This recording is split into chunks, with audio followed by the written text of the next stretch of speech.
Hello everyone, I am Kusum and welcome to faculty channel. आज की video में हम अपने top 100 MCQs on world geography complete करेंगे, जिसमें हमारे फोर्थ पार्ट आज मैं लेके आई हूँ, जिसमें हमारे 80 क्वेश्चंस ऑलरेडी हो चुके हैं, 20 questions were left which will be completing today. So let's start with the video. First question है, which among the following is not an ocean current in the Indian Ocean. इनमें से कौन सा एक ocean current नहीं है Indian Ocean का? Indian Ocean की बात हो रही है। First your option is Gulf Stream, फिर है आपका सोमाली करंट, अगुलास करंट या Madagascar current. Here the correct answer is your Gulf Stream. Gulf Stream आपका ओशन, आपका इंडियन ओशन में नहीं पाया जाता है।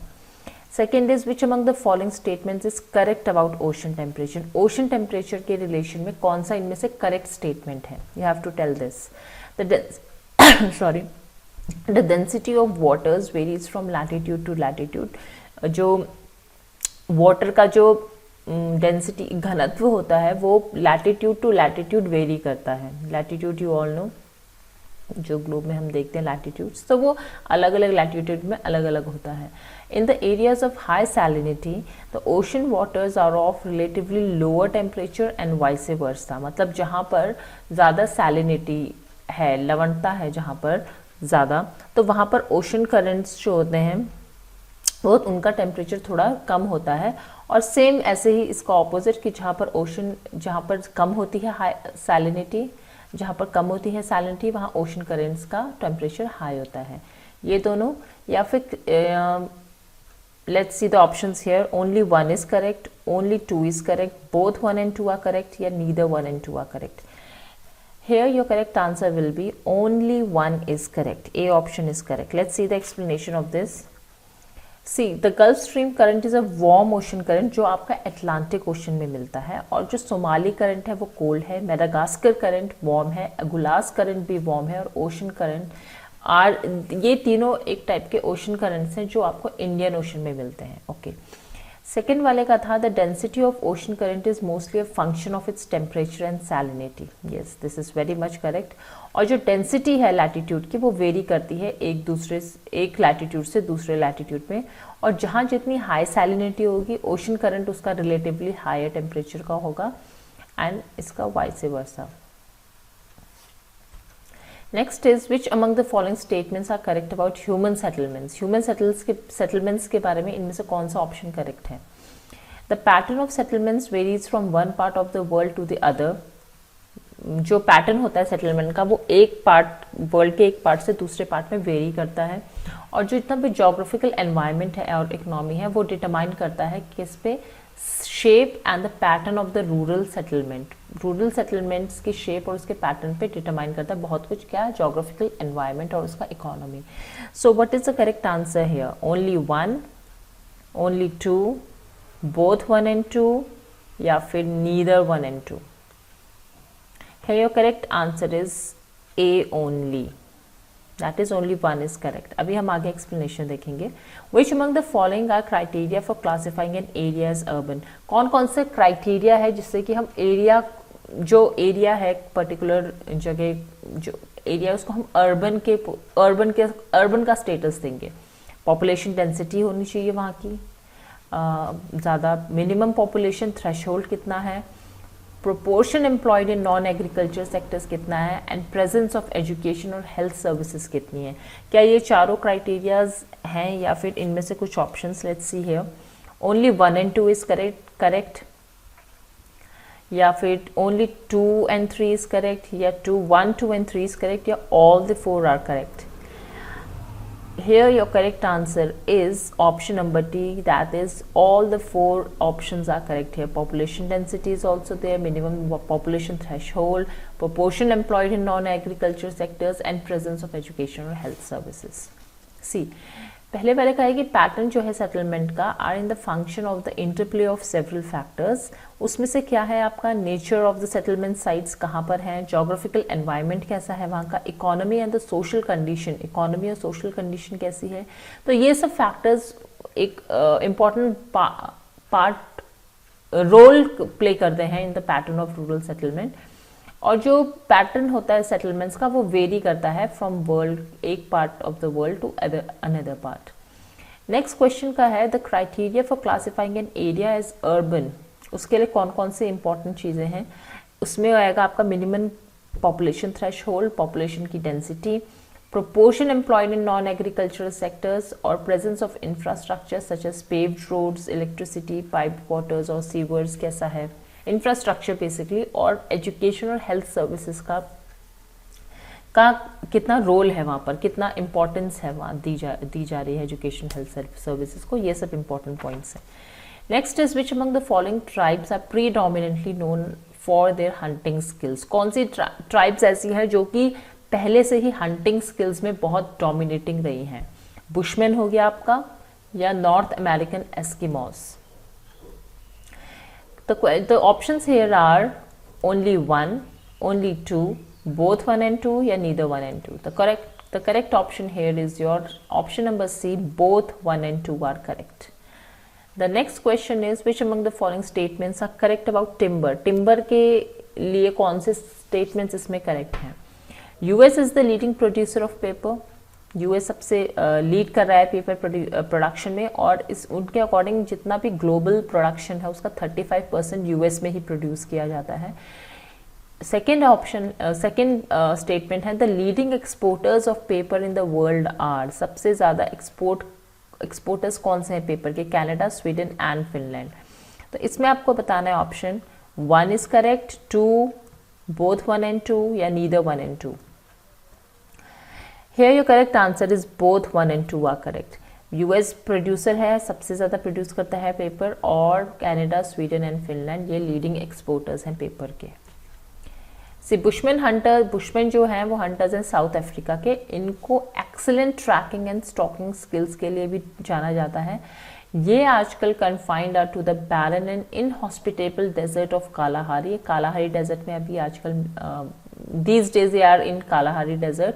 नॉर्थ अमेरिकन एस्किमोस जो हैं वो टिपिकल पीपल हैं, they live only by hunting, और इन ये जो लोग होते हैं ये डेवलप करते हैं hunting beyond the traditional low technology occupation to a refined art. अभी ये बहुत ही रिफाइंड आर्ट हो चुका है उनका वो एक तरह से। सेकेंड वाला था depending upon the process of manufacture the pulp is called chemically produced and mechanically produced. जो पल्प बनता है वो केमिकली और मैकेनिकली प्रोड्यूस किया जाता है। पल्प प्रोड्यूसर कंट्रीज कन्वर्ट करते हैं इसको इनटू पेपर, पल्प से पेपर बनता है, और जो यूएस है वो लीडिंग प्रोड्यूसर है पेपर का, accounting for about 35% of global population, और इसी तरह से कनाडा, स्वीडन एंड फिनलैंड ये सब आपके टॉप लीडिंग प्रोड्यूसर्स हैं पेपर के। Now coming to 7th question, which among the following is crop of dry and warm climate and is grown in areas of 40 to 50 centimeter of annual rainfall? इनमें से कौन सा ऐसा crop है जो कि शुष्क और गर्म क्लाइमेट में चाहिए में ग्रो करता है, और उसको सिर्फ 40 to 50 centimetre rainfall, annual rainfall की ज़रूरत होती है? राइस, धान हो गया आपका, वीट गेहूँ, ज्वार या bajra? The correct answer here is your option number D, bajra. Bajra को बहुत कम पानी की ज़रूरत होती है और वो ड्राई और वार्म क्लाइमेट में ज़्यादा होता है। Then is your 8th option, what are the tropical grasslands of Brazil called? Brazil के ट्रॉपिकल ग्रासलैंड्स को क्या कहते हैं? लैनोस, सवाना, डाउन्स और कैंपोस? द करेक्ट आंसर है इज कैंपोस। जो ब्राज़ील के जो ग्रासलैंड्स हैं, ट्रॉपिकल ग्रासलैंड्स, उनको कैंपोस बोला जाता है। सी बाजरा एक ऐसा क्रॉप है जो ड्राई और वार्म क्लाइमेट में हो जाता है, 40 to 50 सेंटीमीटर उसको रेनफॉल की ज़रूरत होती है। It's seldom grows in those areas with annual rainfall exceeds 100 centimetre. जहाँ 100 सेंटीमीटर एक्सीड कर देता है एनुअल रेनफॉल, वहाँ पर वो नहीं होते हैं या बहुत ही रेयरली होते हैं। आइडल टेम्परेचर कितना चाहिए होता है इसका? 25 डिग्री to 30 डिग्री, और बहुत तेज़ सनशाइन होनी चाहिए, लाइट बहुत हल्के शावर्स हों बारिश के इन इट्स अर्ली स्टेज, और मेनली ये पाया जाता है आपका जो ज़्यादा ग्रोथ करता है महाराष्ट्र, गुजरात, उत्तर प्रदेश एंड राजस्थान में। देन नेचर के अब हम बात करते हैं नेक्स्ट क्वेश्चन का, जिसका आपका आंसर कैंपोस था, कि nature of grass cover varies from major area livestock ranching to the other, और ट्रॉपिकल ग्रासलैंड्स को सवाना बोला जाता है वैसे पर्टिकुलरली। लेकिन typical examples of such grasslands कौन कौन से हैं? लेनोस वेनेजुएला का, कैंपोस ब्राज़ील में, ग्रांचो अर्जेंटीना, पैरागुआ और बोलीविया रीजन्स में। तो ये सब है जो यहाँ के बोले जाते हैं। अगर हम उत्तराखंड के एलटी के उससे देखें तो उत्तराखंड में जो ग्रासलैंड्स हैं उनको हम बुग्याल कहते हैं। तो ये भी आपके क्वेश्चंस में आ जाते हैं कोई कि उत्तराखंड में क्या बोला जाता है उनको। तो we will say grasslands of Uttarakhand are called bugyal. The next is which among the following countries account for more than 75% of the world production of gold? 75% production gold का पूरे वर्ल्ड में कौन सी कंट्रीज हैं जो प्रोड्यूस करती है मिला के? South Africa, India, US, Canada या रशिया? अगर हम देखें साफ हम इसमें इंडिया को एलिमिनेट कर सकते हैं, नहीं है, बिकॉज इंडिया में इतना गोल्ड पाया नहीं जाता है, it is rarely found here in India. बाकी ऑप्शंस हम देख लेते हैं। 1, 2 and 3 is correct, 1, 3, 4 and 5 is correct, only 3, 4 and 5 is correct, या 1, 2, 3, 4 and 5 इज करेक्ट। अगर मैं यहाँ इंडिया को एलिमिनेट कर दूँ तो हमें हमारा आंसर आराम से मिल चुका है, if you see carefully here. Option number B is correct. बाकी सब में गोल्ड पाया जाता है अच्छी मात्रा में। ओनली इंडिया एक ऐसा है जहाँ पर इतना country, among these countries only India is such a country where we cannot where gold is rarely found, या इतना नहीं, 75% के अराउंड तो नहीं पाया जाता है। Now we come to the next question, which among the following factors affect the industrial location? Industrial location के लिए कौन कौन से फैक्टर्स इंपॉर्टेंट है? गवर्नमेंट पॉलिसी, रिलीफ होना चाहिए वहाँ पर, रिलीफ से रिलेटेड, क्लाइमेट अच्छा हो एंड रॉ मटेरियल्स अवेलेबल हो। तो कौन कौन सी ज़रूरी चीज़ें हैं जो इंडस्ट्रियल लोकेशन के लिए इंपॉर्टेंट हैं? 1, 3 and 4 is correct, 3 and 4 is correct, only 1 and 4 is correct, या फिर 1, 2, 3 and 4 is correct? The correct option here is D. ये सब चीज़ें आपके लिए इंपॉर्टेंट हैं, सब चीज़ें जहाँ भी इंडस्ट्री लगेगी तो सारा एक पूरा देखा जाता है, ऑब्जर्व किया जाता है चीज़ों को, वहाँ का प्रॉपर रिसर्च होती है कि यस ये इंडस्ट्री लोकेशन के लिए परफेक्ट है। See gold is a precious metal and importance high value जो है, ये स्केर्सिटी है इसकी काफ़ी, बट इतना यूज़ में नहीं है। और लीडिंग प्रोड्यूसर्स जो हैं इसके स्केयर मेटल के, ये हैं आपके South Africa, US, Canada and Russia. More than 75% of the world production is accounted for by these leading countries only. Next आपका था क्वेश्चन जिसमें कि फैक्टर्स है इंडस्ट्रियल लोकेशन के लिए, उसमें आपका relief, climate, raw material etcetera सब आ जाएंगे। तो ये सब इंपॉर्टेंट चीज़ें हैं जो आपको इंडस्ट्रियल लोकेशन के लिए ज़रूरी हैं। Next question is which of the following planet is also known as morning star? ये तो आई थिंक सबको ही पता है, अर्थ, वीनस, मर्करी और Jupiter. The correct answer here is Venus. इसको मॉर्निंग स्टार ही नहीं बल्कि इवनिंग स्टार भी बोला जाता है। So morning and evening star both are Venus only. Suez canal joins Mediterranean sea with which among the following seas? Suez canal Mediterranean Sea को किस सी के साथ ज्वाइन करता है? The options here are Red Sea, Dead Sea, Caspian Sea और your White Sea. The option here, the correct option is Red Sea. तो option number A आपका correct है, Red Sea is the correct option. Let's see. See, sometimes Venus appears in the eastern sky before sunrise and sometimes it appears in the western sky just after sunset. तो इसीलिए इसको morning और evening star दोनों बोला जाता है। Although it is not a star, ये हम सबको पता है, it is a planet, it is not a star. Now the Red Sea जो है, सुएज कैनाल जो है वो आर्टिफिशियल वाटरवे है इजिप्ट का, और ये लिंक करता है आपको मेडिटेरियन सी को with Red Sea through isthmus of Suez, and it was first opened in 1869 after decade of construction. And ये शॉर्टेस्ट लिंक है बिटवीन एशिया एंड यूरोप। तो यहाँ से बहुत सा ट्रेड और कॉमर्स से रिलेटेड होता है वो इस सी के थ्रू किया जाता है। Now Gulf of Aden has been frequently in news because of the following. Gulf of Aden क्यों न्यूज़ में रहा है ज़्यादातर? ह्यूज रिजर्व्स हैं वहाँ पर क्रूड ऑयल के, ट्राइलेटरल मैरीटाइम इशू है between Myanmar, Bangladesh and India, pirates of Somalia are found there, and accidental collision of submarines of US and Russia. क्या हुआ था वहाँ पर गल्फ ऑफ एडन में? ये बेसिकली न्यूज़ में रहा था, क्यों? इसका ऑप्शन है आपका सी, पायरेट्स ऑफ सोमालिया। यहाँ पायरेट्स बहुत हैं सोमालिया के, यहाँ पर अटैक करते हैं गल्फ ऑफ एडन में। Then the white dwarf is characterize by which of the following? White dwarf इनमें से किससे रिलेटेड है? Low luminosity and low temperature, low luminosity and high temperature, high luminosity and high temperature, या high luminosity and low temperature? The correct answer here is option number B, that is your low luminosity and your high temperature. Let's see. Gulf is known by the nickname Pirate Alley due to the large amount of pirate activity in this area. यहाँ बहुत ships को hijack किया जाता है. Then white dwarf is characterized by low luminosity but a high temperature. और white dwarf ये एक leftover होता है, remains of red giant that ran out of fuel. Next question is, which among the following planet and its associated weather system is not correctly match? इसका weather system और planet का कौन सा क्या है जो करेक्टली मैच नहीं है? The great Red spot of Saturn, या फिर डस्ट स्टॉर्म्स जो मार्स में होती हैं, या हरिकेन्स जो अर्थ में आते हैं, या होल्स इन द एटमॉस्फेयर जो नेपच्यून में है?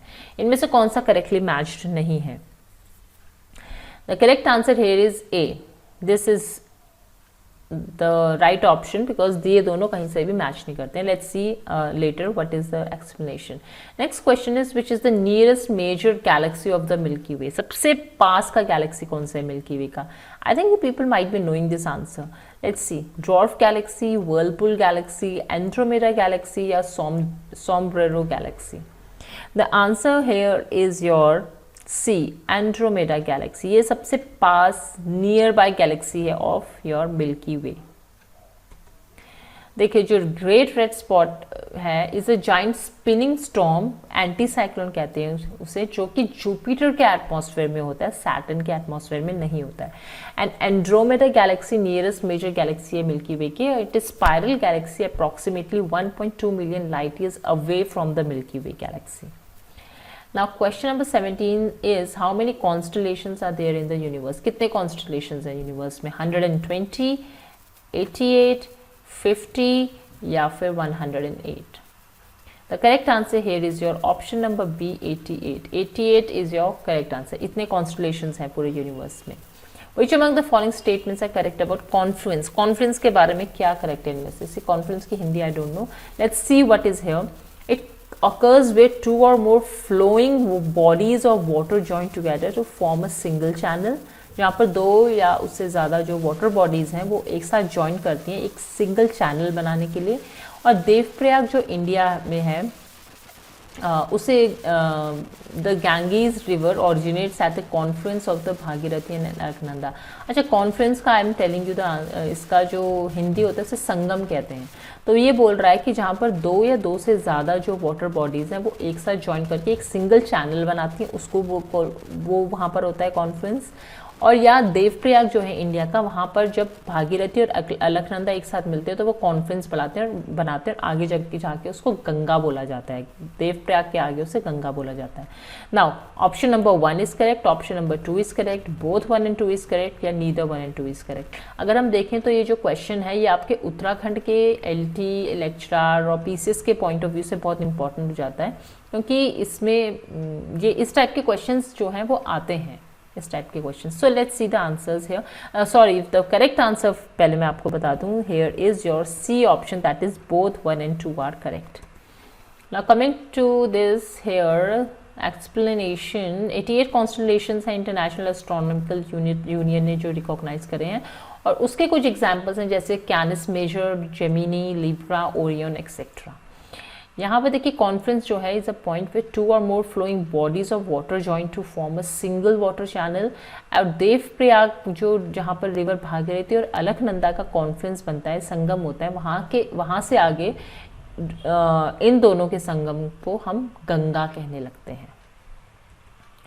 Last two of questions are, which pass is the tri junction of India, China and Afghanistan border? इनमें से कौन सा जो पास है वो ट्राई जंक्शन है जो इंडिया, चाइना और अफगानिस्तान तीनों का है? That is Parpik pass, Banihal pass, Mintaka pass, या Khardungla pass? The option here, the correct option is Mintaka pass. ये ट्राई जंक्शन कहलाया जाता है India, China and Afghanistan border में.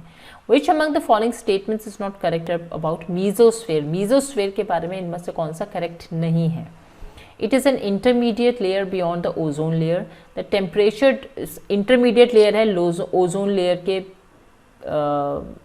आगे, और टेम्परेचर डिक्रीज करता है जैसे जैसे हाइट इंक्रीज होती है।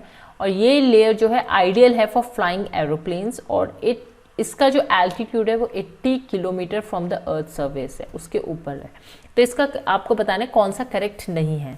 तो ऑप्शन में से इसमें आपका सी ऑप्शन करेक्ट, साफ, because if we know anything about कि फ्लाइंग एरोप्लेन्स कहाँ फ्लाई करते हैं, तो हमने बहुत ईजिली इस क्वेश्चन को सॉल्व कर सकते हैं। बिकॉज वी ऑल नो कि एरोप्लेन्स फ्लाई करने के लिए जो सबसे अच्छा आइडियल जो लेयर है वो आपका स्ट्रेटोस्फेयर है, मीजोस्फेयर नहीं है। So here we have seen, ये हम यहाँ देख लेते हैं। मिंताका पास जो है वो वेस्टर्न हिमालयाज़ में है, ये कनेक्ट करता है कश्मीर को चाइना से, और वो ट्राई जंक्शन है इंडिया चाइना अफगानिस्तान बॉर्डर का। और ये देखिए, it is not, mesosphere is not actually the ideal layer to fly aeroplanes. It lies, सब कुछ बाकी ऑप्शंस ठीक थे, बस इसका क्या है, the meteoroids burn up in this layer on entering from the space. इस लेयर की खास बात यह है कि जैसे जब स्पेस से मीटेरॉइड्स आते हैं, फॉल करते हैं अर्थ की तरफ को, तो इस लेयर पे वो बर्न हो जाते हैं। और फ्लाइंग के लिए एरोप्लेन्स को उड़ाने के लिए stratosphere is the ideal for flying aeroplanes. Well, this is for now, and we have completed a top 100 MCQ series of your this world geography, and now I will be bringing Indian geography top 100 series, and yes, we will see that that too I will be bringing in the parts. So till then, see you all and meet you in the next video. Till then, take care everyone. Bye bye.